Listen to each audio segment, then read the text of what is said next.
رب اشرح لي صدري ويسر لي أمري واحلل عقدة من لساني يفقهوا قولي اللهم ثبتنا عند الموت بلا إله إلا الله اللهم اجعلنا من الذين آمنوا وعملوا الصالحات وتواصوا بالحق وتواصوا بالصبر آمين يا رب العالمين. We all know that the month of Ramadan is now upon us. I pray that, first of all of us have the best Ramadan of our lives, and that we are able to make more changes that make Allah happy with us and us pleased with our Rabb in this month than any other time in our lives before. I pray that Allah accepts all of our worship and accepts all of our fasting and doesn't let us become lazy in the course of this month and allow us to make the most of it so that we can reap the rewards of that in this life and in the next. So having said that, a few years ago, I did a series of just lessons we can draw from the ayat of Ramadan. And that's up available on YouTube. I don't want to repeat that series, but it is a reminder for myself and for all of you. If you'd like to get benefit of that and go through it again, it's a good orientation because I tried to spend time with every phrase that Allah has mentioned in regards to the ayat of Ramadan. This subject in the Quran only occurs once. It's not talked about multiple times. There are other things that the Quran talks about multiple times.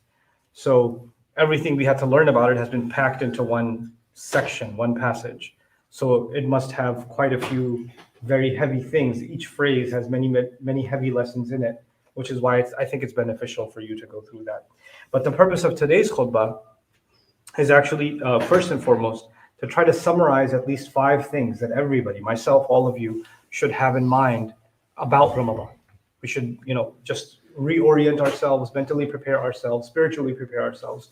And there are 5 things at least that stick out in my mind from those ayat that I think are of paramount importance. So the first of them is that Allah mentions that the purpose of fasting itself, not Ramadan, but fasting itself, that its primary objective is that it is hoped that we will develop this thing called taqwa.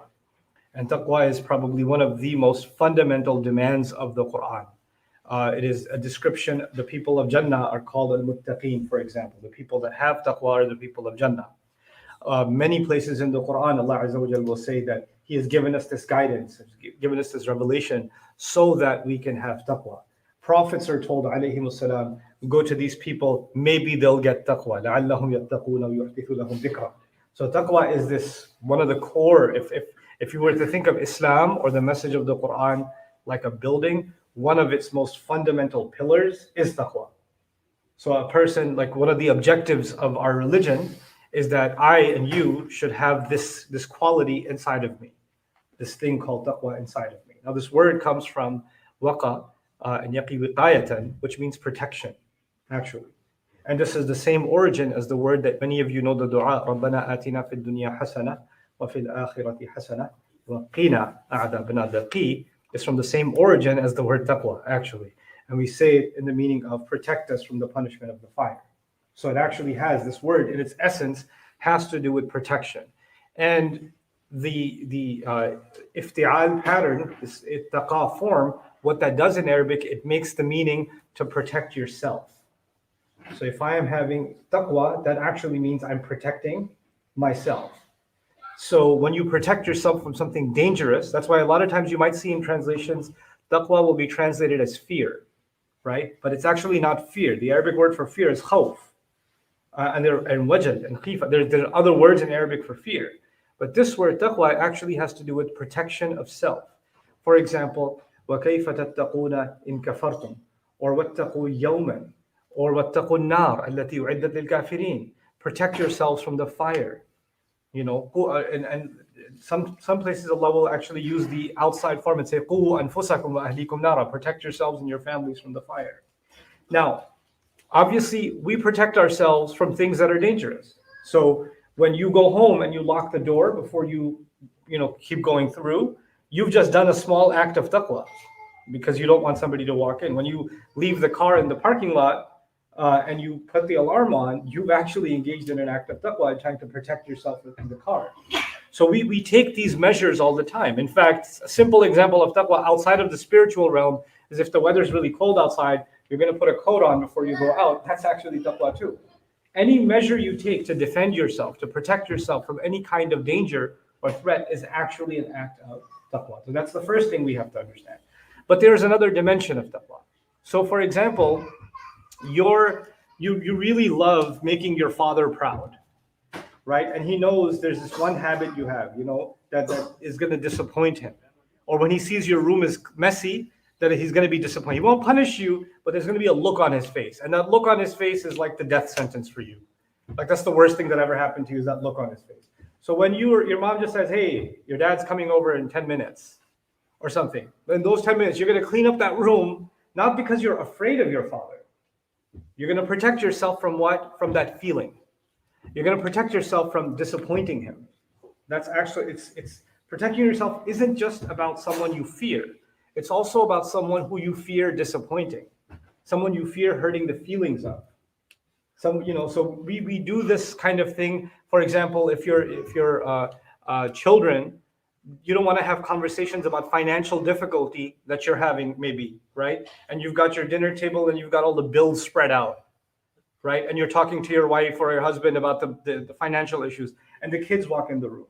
Then you quickly wrap that up and you don't bring the subject up, and you don't even want them to overhear it. Why? Because you're protecting their feelings. You don't want them to get anxiety.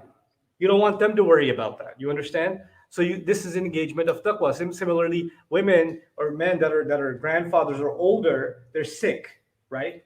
And when they're sick, they don't want their son or their daughter to worry. No, I'm okay, I'm okay. So they'll be coughing, and the son comes in and they try to control it and hold it in because my son will get worried that I'm sick, right? And the son says, are you doing okay? Yeah, I'm doing perfectly fine.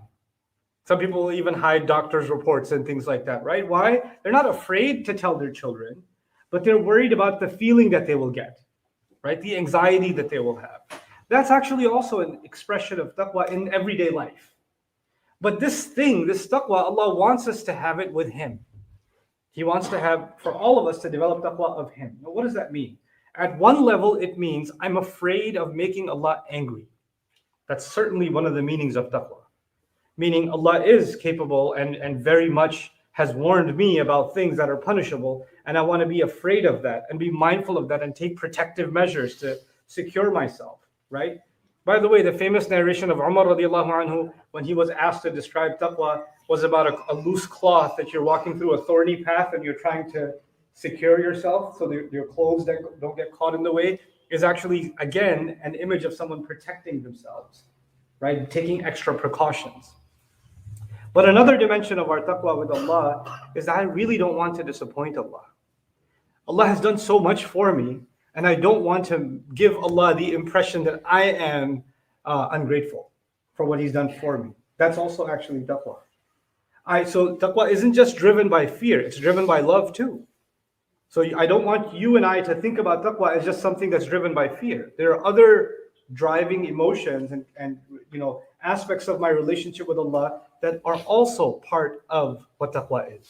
Now, all of these different things, protectiveness, have one thing in common. You have to be aware. You have to be very self-aware. You can't be careless or distracted. You have to be mindful if you want to have taqwa. So when you're driving carelessly, you're not observing taqwa. You're not watching where your lanes are, or you're talking to your friends. Some people, when they drive and they're driving with a friend, they love making eye contact. I hate those kinds of friends. I'm not friends with those kinds of people. They're like, so how have you been? How's it going? The things are good. I'm like, no. Can you just look over there, okay? And then they start looking in the rearview mirror. I still see you. It's like, can you keep your eye on the road? Because I need you to have taqwa right now. I need you to be aware and protective, because you're putting, both of our lives at risk, right? So having said all of that, the prerequisite for really truly having taqwa is awareness. If you're not situationally aware, right? And this is what I was raised with, at least my early adult life in New York, you're situationally aware all the time. When you get in a subway car, you first scan the entire subway cart for suspicious individuals, and you sit as far away from them as possible, right? When you're walking down the street and somebody's coming this way and there's nobody else, you cross the street and then cross, because you're not taking any chances, And in New York back in the day, I don't know if things are like that now, but if you're going down the street in Queens or Brooklyn or wherever, and somebody just says, "Hey, how you doing?" Just says that, you run.